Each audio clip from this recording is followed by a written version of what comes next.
Hoy vamos a ver cómo Rusia se convierte en un gran imperio. Vamos a ver la historia de Pedro I el Grande.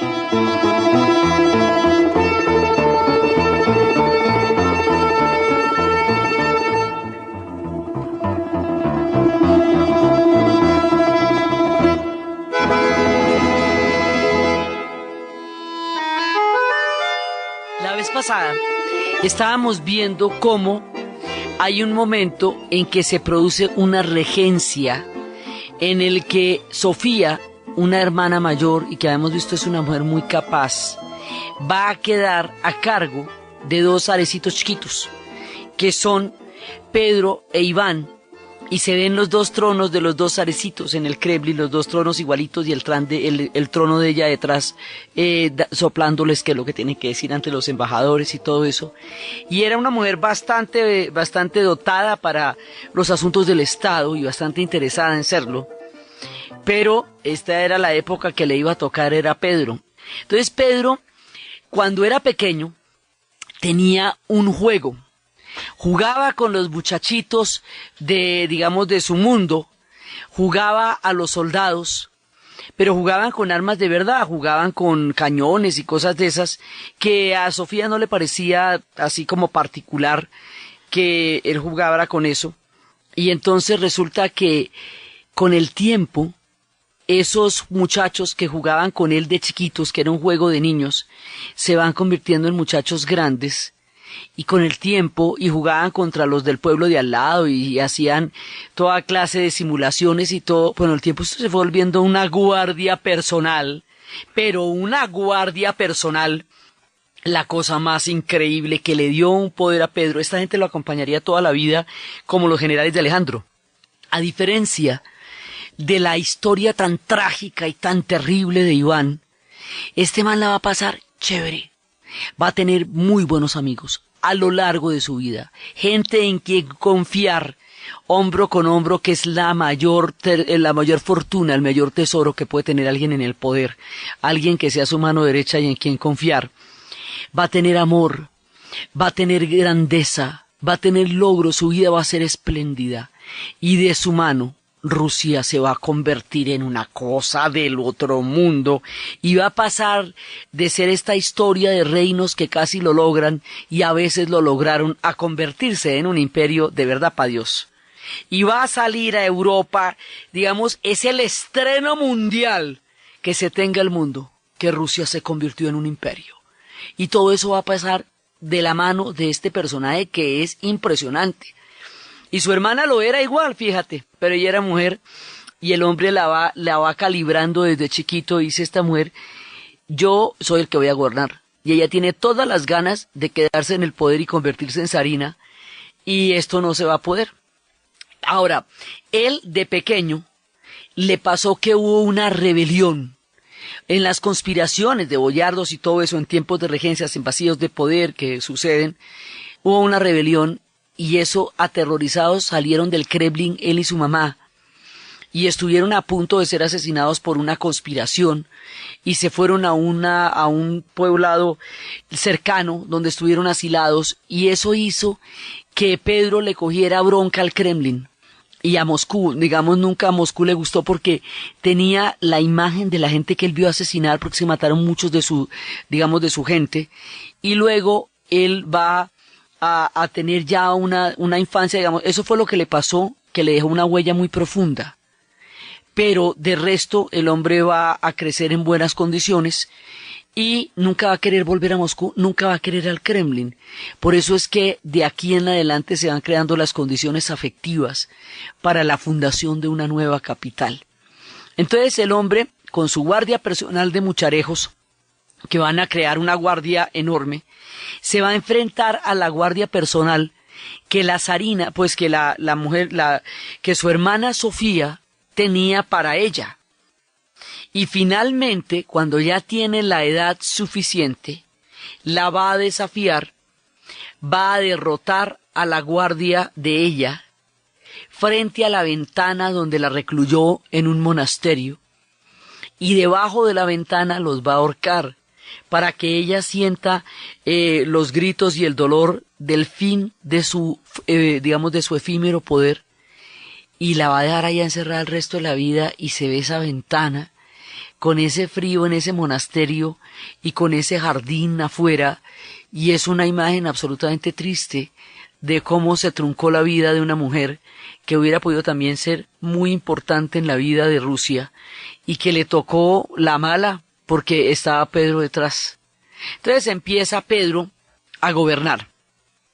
Cuando Pedro empieza, él lo primero que se da cuenta es que hay un momento en que Europa se está convirtiendo en un gran poderío conformado por una cantidad de potencias.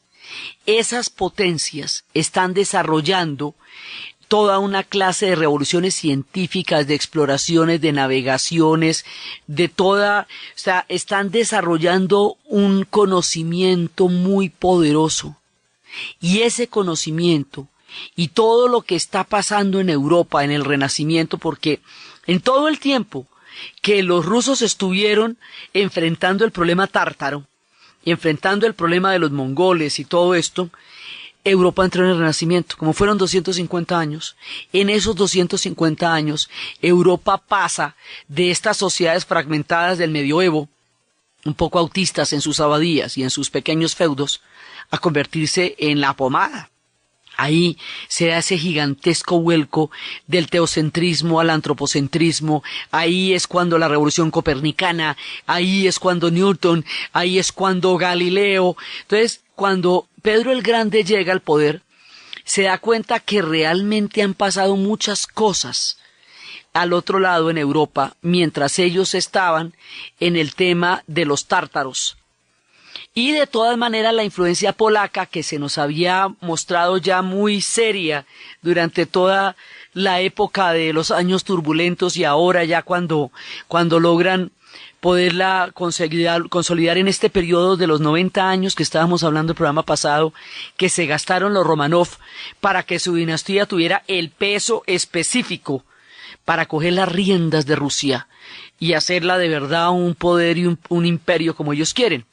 Entonces, Pedro se da cuenta que es muy importante asimilar este cambio, que es muy importante entender la naturaleza de las transformaciones de Europa, porque si no lo hacen, Europa en un momento dado va a avanzar sobre ellos y los va a llevar a la servidumbre, y eso sería una cosa inadmisible. Entonces dice, hay que tomarnos muy en serio Europa, hay que imitarla, hay que conocerla, hay que entenderla, y hay que crear un efecto de espejo para que Europa no considere que por encima de nosotros puede pasar, sino que nosotros somos parte también de esas cortes europeas. Esto, digamos, algunos en la historia han entendido eso con el continente europeo y se han salvado. Mucho tiempo más adelante, cuando empezaría el colonialismo, el rey de Siam en Tailandia entendió, cuando Tailandia se llamaba Siam, que si los europeos no consideraban que Tailandia era una civilización, inmediatamente entraban a repartírsela.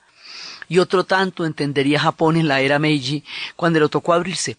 Pedro entiende que hay que tomarse en serio Europa, que llegó la hora de la historia europea de Rusia.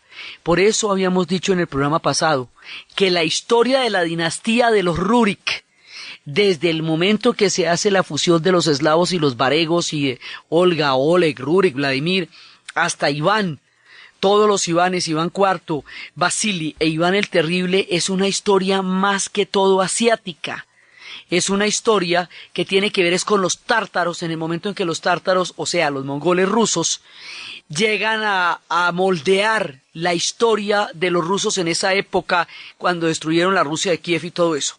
Mientras que la historia de los Romanov, desde el comienzo, desde Miguel, desde 1613, es la historia de la parte europea de Rusia. Y estas dos dinastías hacen de Rusia un país euroasiático, tan metido en el corazón del Asia como protagonista en la historia de Europa.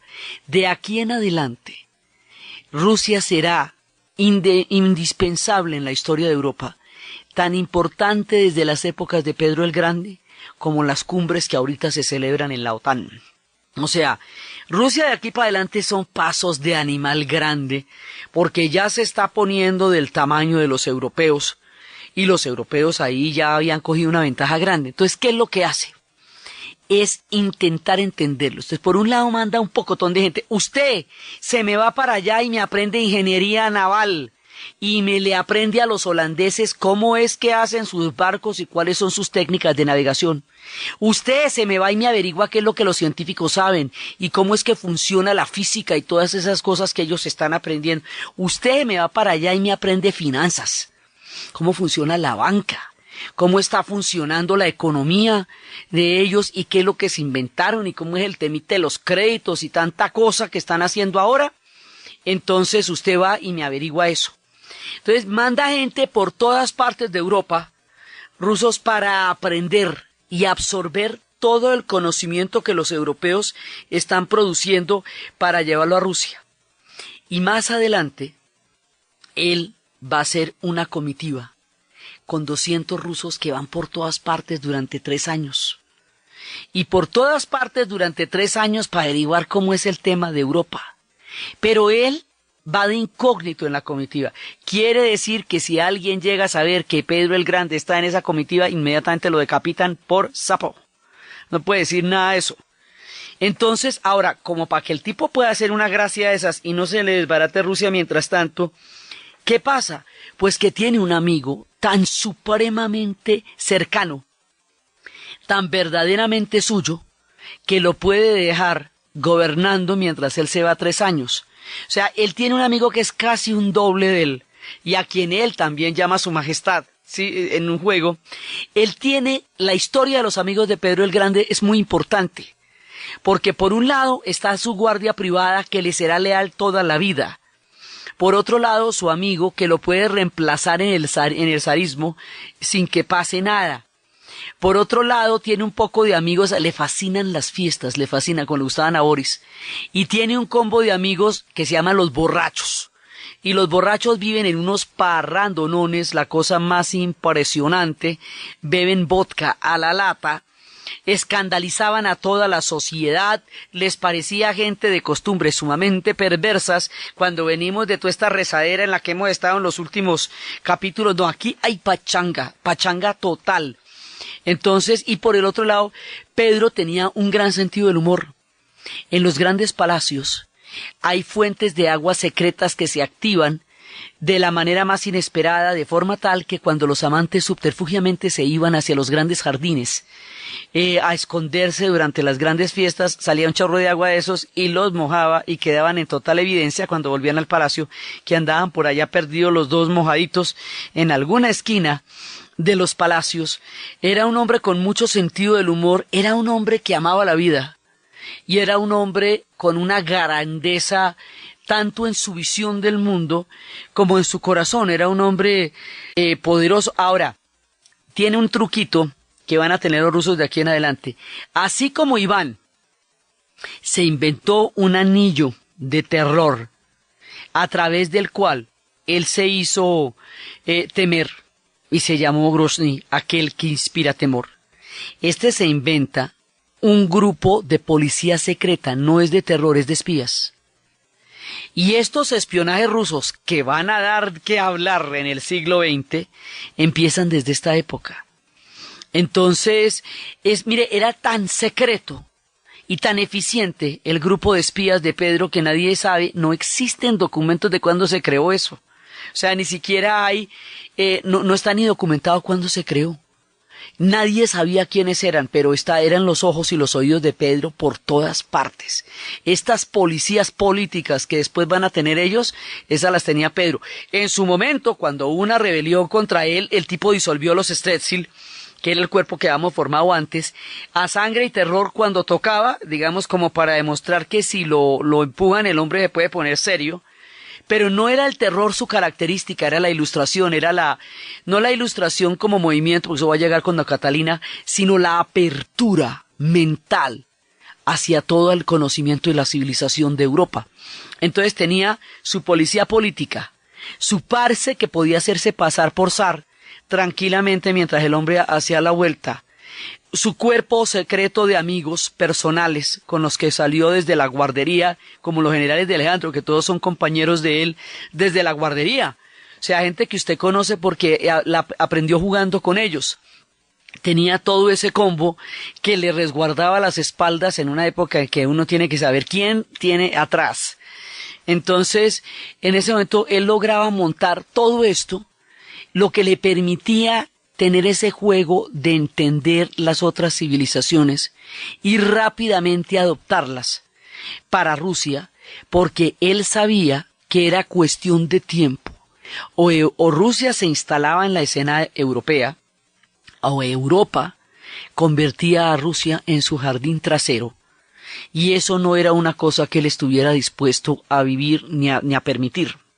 Entonces se va apertrechando de todas las condiciones necesarias para poder emprender el gran viaje, para conocer esto que llaman Europa.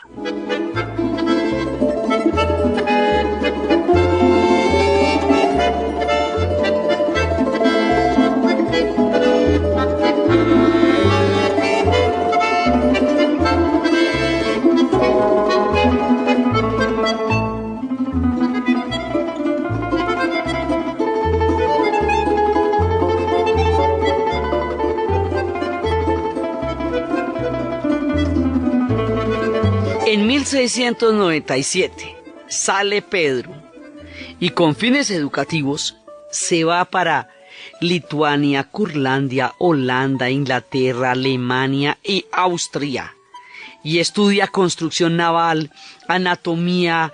¿Cómo diría que aprendió a sacar muelas?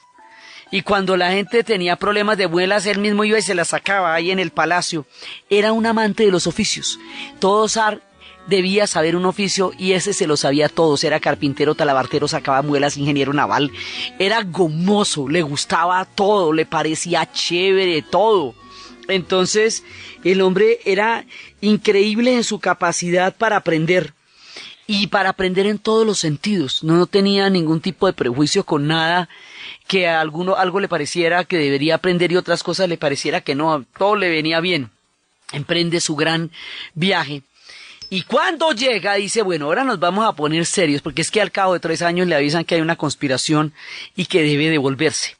La idea es que él quiere convencer a los europeos de la amenaza del Imperio Turco Otomano porque quiere expandirse a través del Mar Azov por el Mar Negro y salir al Mediterráneo también.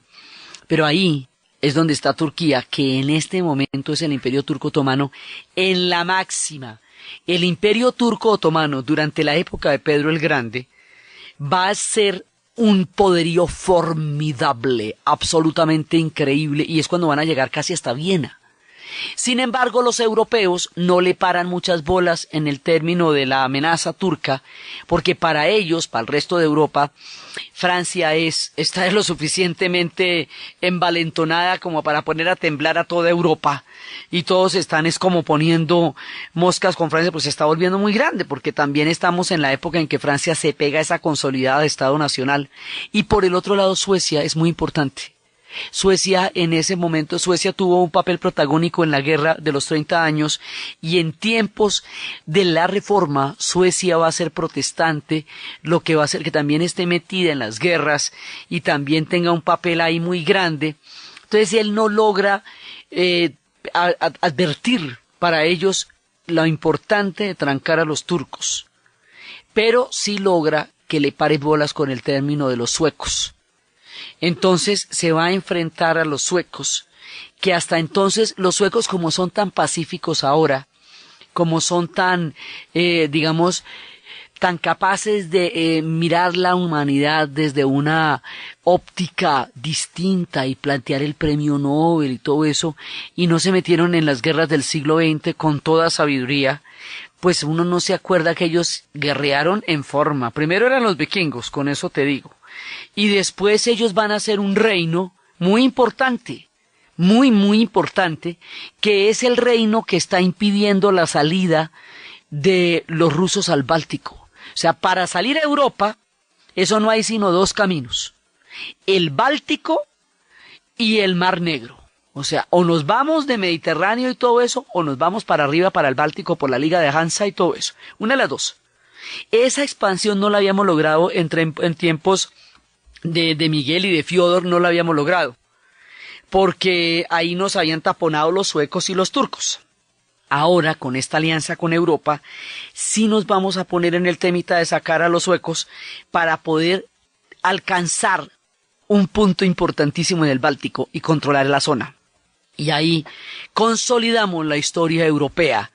Ya habíamos incorporado Ucrania, ya habíamos incorporado Bielorrusia, ¿cierto? Ya las teníamos de la mano. Ahora necesitamos lo mismo que necesita Rusia toda la vida, controlar los puertos, porque los ríos son de ellos.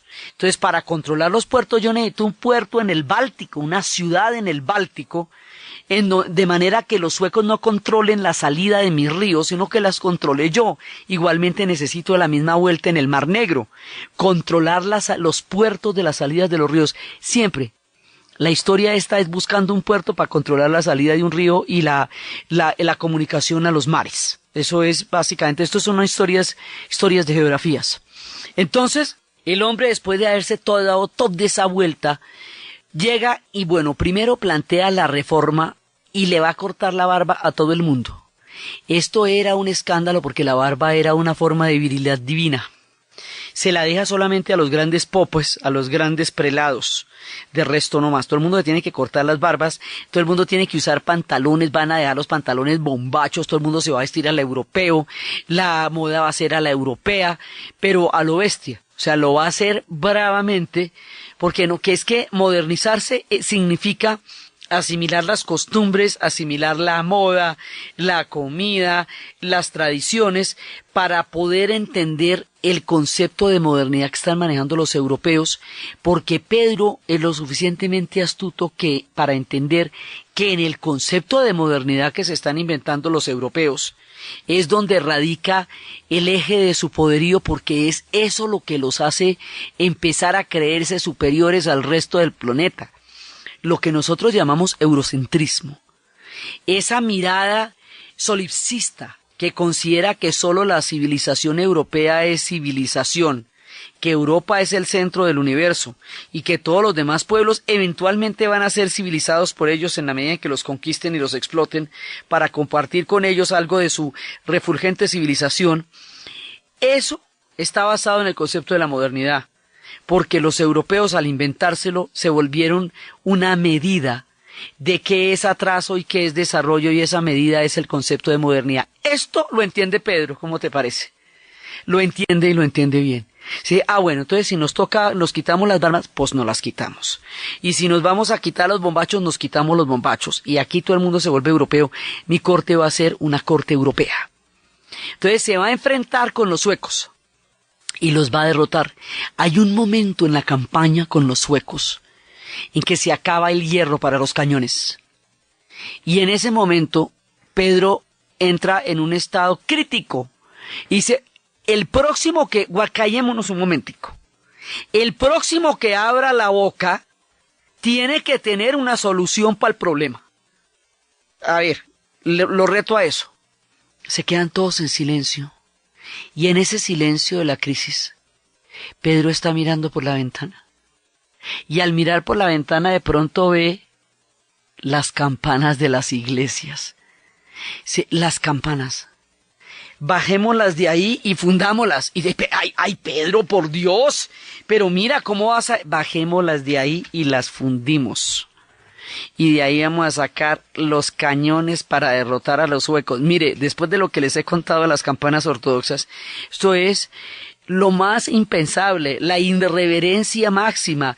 Esto es, mejor dicho, echar por la calle de en medio. Y así resolvió Pedro el Grande el tema del hierro para los cañones en la guerra contra los suecos.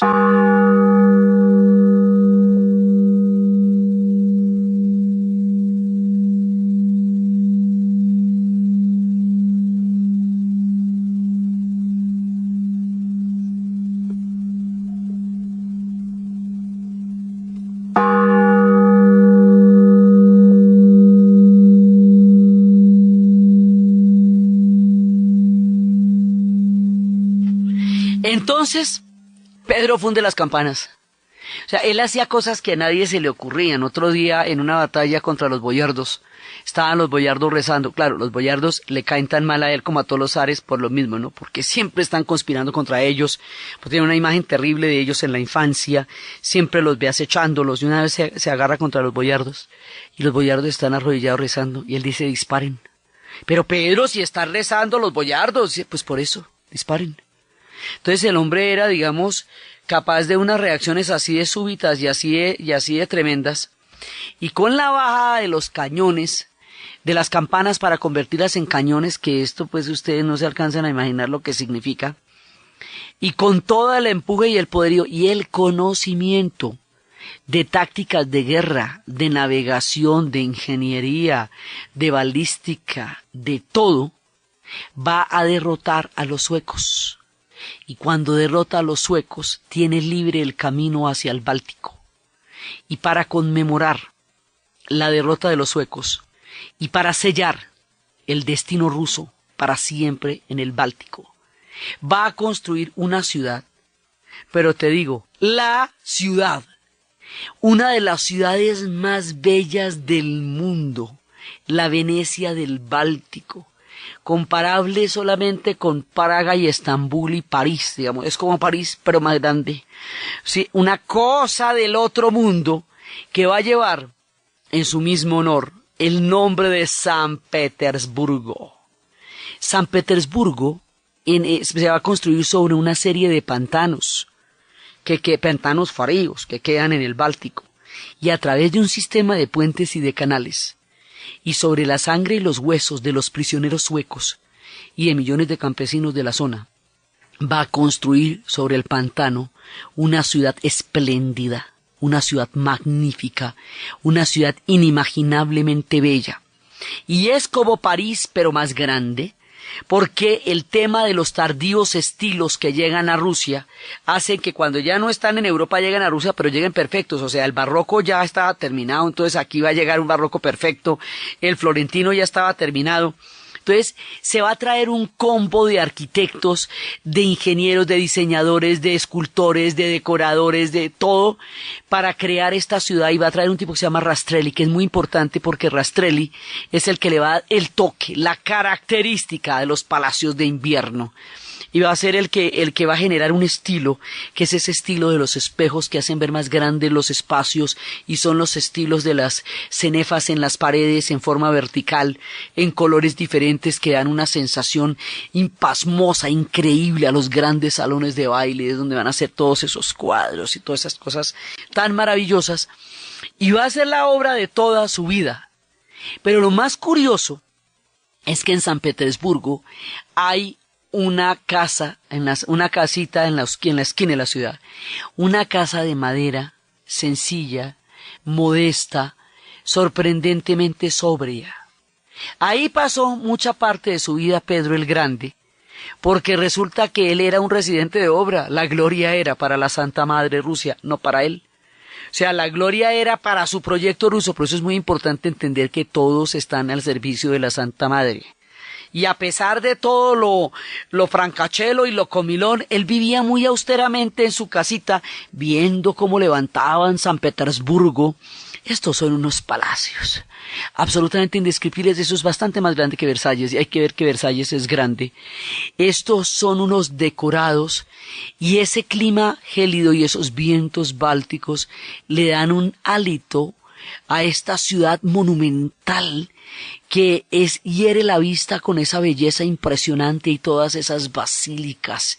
Y además, como el resto de los zares la va a ir embelleciendo, y cada uno se faja y se luce poniendo lo suyo, y Catalina va a hacer maravillas, y después Pedro y Alejandro van a hacer maravillas, y después cuando se levanten las basílicas de la sangre derramada, y después cuando hagan el sistema de canales. Hoy por hoy existe una ciudad que se llama la ciudad de Dostoyevsky, porque todas sus novelas están inspiradas en puntos específicos de la ciudad, y se puede ver eso. Hoy por hoy es una ciudad de morirse, donde uno ve murales con la tabla periódica de Mendeleev, sí, para recordarle que fueron los rusos los que hicieron la tabla periódica. O sea, Pedro la hace y queda magnífica, pero todo el mundo le pone lo suyo. hasta que quede realmente espléndida. Y si hay alguien orgulloso en la vida de la gente que nació allá. Sí, esta ciudad en el futuro tendrá diferentes nombres. San Petersburgo es una ciudad sagrada, por eso es santa. Pedro por él mismo. Sí, además que de esa manera la quiere vincular con los símbolos de la ciudad a la tercera, siempre seguirá en la línea de la Roma, ¿cierto? De todas maneras viene de la Roma. Y Burgo, que significa ciudad en alemán. Cuando los rusos y los alemanes, que fueron muy amigos durante mucho tiempo en la historia, se vayan a enfrentar en la Primera Guerra Mundial, el vocablo Burgo queda de mala recordación para los rusos, porque están en guerra con los alemanes.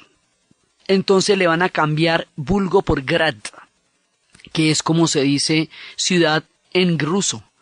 Entonces en esa época se va a llamar Petrograd o Petrogrado. Ustedes han oído que en la ciudad rusa se llaman Volgograd. Sí, eso se va a llamar porque Grad es ciudad en ruso. Entonces en esa época se va a llamar Petrograd o Petrogrado, que es como lo conocen los trotskistas, porque fue la época del Soviet de Petrogrado. Y más adelante, cuando ya triunfó la revolución, cuando la revolución bolchevique se consolide, por Vladimir Ilich Ulyanov Lenin, esta ciudad se rebautizará Leningrado. Y Leningrado se llamará durante todo el siglo XX, hasta que con la caída de la Unión Soviética y del muro de Berlín y del fin del gran imperio que ellos hicieron en el siglo XX, se volverá al nombre original de la ciudad, San Petersburgo, la ciudad de Pedro el Grande. Entonces la historia de él es la historia de su vida, pero también es la historia de su ciudad. Es la historia de la modernización de Rusia, es la historia de lo que este hombre fue capaz de idear. Era una mente privilegiada, grande, en un alma sólida y poderosa. Fue de buenas en todo. Bueno, la primera esposa, eso fue el desastre. Se la pusieron en los compromisos reales y todo, y tenía todos los pedigrís, pero ellos no entendían, y tuvieron un hijo. Y esta esposa no le gustaba viajar, ni le gustaba la aventura, ni le gustaba pues ese mundo magnífico y espléndido que Pedro está creando, entonces no era para él. Entonces pues la logra meter en un convento, no se pueden divorciar, pues la tenía en un convento. Y después resulta que uno de sus generales se va a enamorar de una campesina. Y esa campesina era una campesina mamacita, y el general la tenía de novia, y cuando la vio Pedro dijo, bueno, pero ¿y esto qué es tan divina? Entonces, pues eso sí, Pedro mata a general, ¿qué vamos a hacer? Entonces, general tuvo que ceder novia a Pedro, motivo zarismo. Pedro se ennovia con la chica que era del general, y la chica que era del general resulta siendo la horma del zapato para Pedro. Es una mujer de origen campesino, es plebeya, no tiene todos los abolengos que tenía la primera esposa, pero a ella sí le gustaba todo. Le gustaba la aventura, le gustaban los viajes, le gustaba la arquitectura, le gustaba todo lo que le gustaba a Pedro, y él va a encontrar una mujer que le va a dar la talla para su gigantesca obra, que lo adora, que sabe interpretar sus deseos, que sabe comprender su grandeza, y que va a ser su gran compañera. Entonces el hombre va a tener la grandeza, el reconocimiento, los amigos, los más cercanos, una mujer que lo va a adorar y un tiempo espléndido, y todas esas condiciones van a hacer que su reinado sea uno de los mejores momentos en toda la historia de Rusia.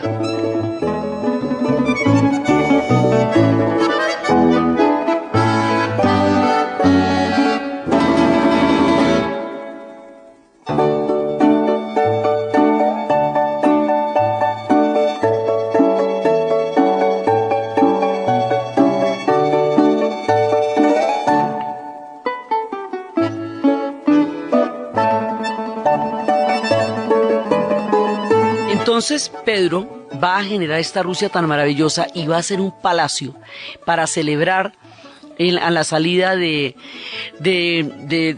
Báltico, también para celebrar su victoria sobre los suecos. Ese palacio se llama Peterhof, el Palacio de Peterhof. es una cosa del otro mundo, porque es además una manera de demostrar el poderío sobre los suecos, su victoria sobre los suecos. Es un palacio maravilloso para todos menos para los suecos, porque pues es para hacerle fieros a los suecos. Inclusive desde ahí es que empieza el declive de los suecos dentro del escenario del poderío de Europa. Poco a poco van a ir decayendo, porque su esplendor llegó hasta que Rusia entró al Báltico.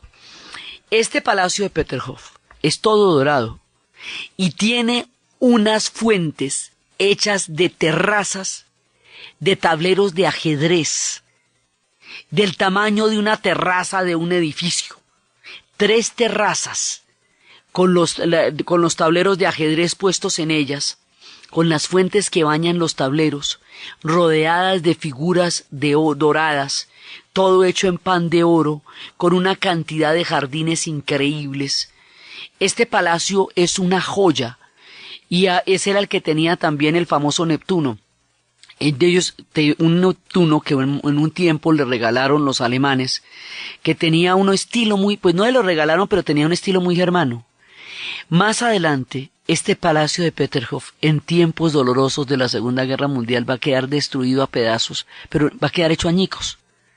Y el pueblo ruso, desesperado, va a coger cada uno de los pedacitos de lo que quedaba del bombardeo gigantesco del palacio y lo va a llevar ante las autoridades a ver si eso sirve para reconstruir el palacio, y durante 25 años van a durar reconstruyendo el palacio de Peterhof. Y de esa manera emularán la grandeza de Pedro, y en el palacio actual, construido tal y cual Pedro lo concebió, están todas las imágenes de la Segunda Guerra Mundial, sala por sala, de cómo quedó esto destruido durante los bombardeos y cómo lo hicieron, y cómo quedó de maravilloso. Y cuando los rusos se tomaron Berlín, y para finalizar la Segunda Guerra Mundial, en una caja, en uno de los sitios de Berlín encontraron el Neptuno.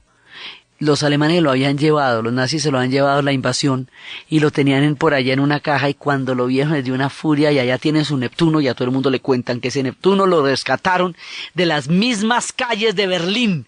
Estaba por allá en un apartamento escondido y le tienen toda clase de dichas a su Neptuno, y volvieron, hicieron su palacio, y es uno de los sitios donde uno siempre lo llevan, al palacio de Peterhof, porque es la muestra de la grandeza de ellos. Todos los rusos, para siempre, en todo momento, se van a identificar con Pedro el Grande. Él va a construir un imaginario de lo monumental, de lo gigantesco. Ya habíamos empezado a construir en piedra en tiempos de la Romanov, ya no teníamos las casas de madera, ya estamos empezando a embellecer las ciudades y todo eso.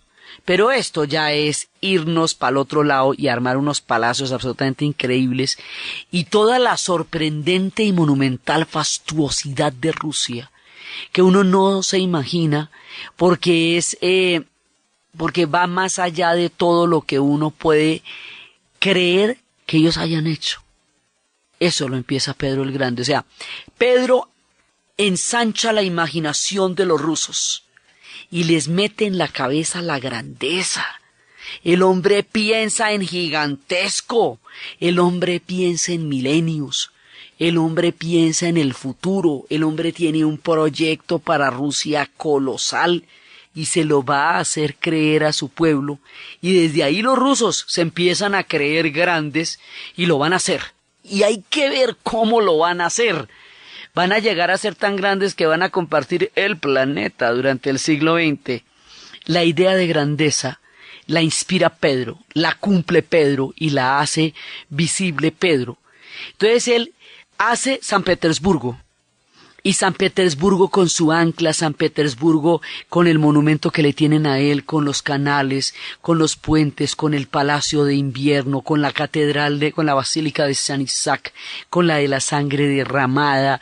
San Petersburgo con esa belleza fría pero intensa.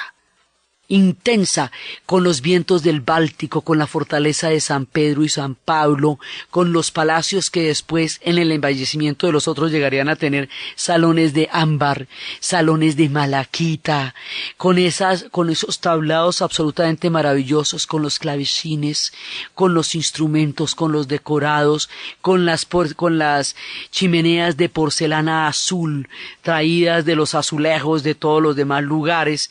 Esto es una cosa realmente deslumbrante, así que no hay palabras para describir San Petersburgo y cómo ellos la adoran y cómo hoy por hoy es una de los testimonios más perennes de una idea de grandeza, de un pueblo que allí construyó su proyecto colosal. Y la capital ya no va a ser Moscú, la capital va a ser San Petersburgo. Entonces fue Kiev, fue Novgorod, Moscú, y ahora viene la época de San Petersburgo. Vamos a trasladar toda la historia de Rusia, nos va a gravitar alrededor de San Petersburgo, y lo va a hacer durante 300 años. Va a haber una época, la fundió en 1703. Hubo una época, solamente unos añitos, en que los zares no estuvieron viviendo allá y en ese momento aprovecharon para arreglar ciertos problemas de arquitectura bien especiales hasta dejarla perfecta. Esto es un milagro porque, como les digo, es un pantano. Esto es una obra de ingeniería absolutamente colosal, porque la secada de esos pantanos, la trazada de esas planchas y de esas losas sobre el agua, sobre todo ese fango movedizo, para crear palacios espléndidos, la manera como se trajo esos europeos como preguntándoles qué vas a hacer el resto de tu vida, porque te voy a llevar a hacer una obra que te va a inmortalizar, y se van a hacer San Petersburgo. También le dio a Pedro por hacerse preguntas. Óyeme, ¿qué habrá más allá de la Siberia? Esa Siberia que habíamos ensanchado la vez pasada, llena de cazadores de pieles, de cosacos y de monjes, de los antiguos creyentes que también se rebelaron contra Pedro en un momento dado, por el tema de las barbas, que lo consideraban un hereje espantoso, por el tema de los borrachos. Bueno, imagínate, pues Pedro era un personaje que podía escandalizar a muchos, pero él no le estaba preguntando la opinión a nadie de lo que él estaba haciendo. Entonces, en esa Siberia gigantesca, le encomienda a un amigo suyo, de origen sueco, que averigüe qué va más allá de la Siberia. El hombre inicia una expedición ardua, dolorosa, terrible, que no terminará con vida. Pero sí resuelve la pregunta, aunque él personalmente no vaya a rendir el testimonio ante Pedro, sí le resolvió la duda. ¿Qué hay más allá de la Siberia? Más allá de la Siberia hay un pequeño estrecho por donde se comunican los continentes, que cuando está congelado, que la mayor parte del año se puede caminar, y por ese estrecho eso nos sale a un lugar que ya nos linda con el continente americano y con el hemisferio de América. En nombre de ese hombre amigo de Pedro, de su sacrificio y de lo grande que fue la travesía para llegar allá, ese estrecho se llama por él Bering, el estrecho de Bering. Y si ya estamos en el estrecho de Bering, pues vamos es para Alaska, ¿o qué? Entonces, hágale con Alaska. O sea, hay un momento en que esta gente llegó hasta California, ¿sí? O sea, la expansión rusa es una cosa increíble, y para Pedro era claro que el cielo era el límite. O sea, él no tenía ninguna cortapisa en su capacidad para imaginar la potencialidad de desarrollo de Rusia, y como él no tiene límites en lo que él significa, pues no los va a fijar, y no los tuvo. Y Rusia, que estaba empezando a consolidarse cuando él subió, que estaba terminando de afianzar un poder importante cuando él subió, termina convertido en un tremendo imperio, termina saliendo a una ciudad fastuosa, bellísima, bellísima, bellísima hasta la locura. Después veremos una película que se llama La Casa Rusa, que tiene casi como pretexto, con una trama tan sólida como las novelas de John le Carré, San Petersburgo para lucirla. San Petersburgo inimaginablemente bella, serena, preciosa, fantástica, es su obra, es la obra de toda su vida. Él dejará San Petersburgo, a Rusia instalada en Europa, la modernidad comprendida como un concepto fundamental que ahora formará parte de la historia rusa. Europa instalada en Rusia, Rusia instalada en Europa, el estrecho de Bering, la Siberia, todas las reformas que él hizo, la modernidad, todo el esquema naval, ingeniero, financiero, todo lo va a entender y lo va a convertir en una síntesis prodigiosa para convertir a Rusia en un gran imperio. Y después de él, 2 generaciones más adelante, habrá una mujer capaz de entender con creces lo que Pedro quiso y lo que Pedro hizo, y de continuar su obra con tal celeridad y con tal lucidez que ella como él será grande. Su nombre será Catalina, y el mundo la conocerá como Catalina la Grande, y estos dos hacen de Rusia una historia impresionante. Entonces, desde los espacios de la modernidad, de los viajes, de las mentes que son capaces de concebir un futuro sin límites, del pensamiento gigantesco, de la generosidad, de la francachela, del gusto por el arte, de la amistad, de todas las prebendas que la vida le dio a este hombre y que devolvió con la grandeza a la Rusia, a la Santa Madre, que era en última su mayor adoración. En la narración de Ana Uribe, en la producción Jessy Rodríguez, y para ustedes, feliz fin de semana.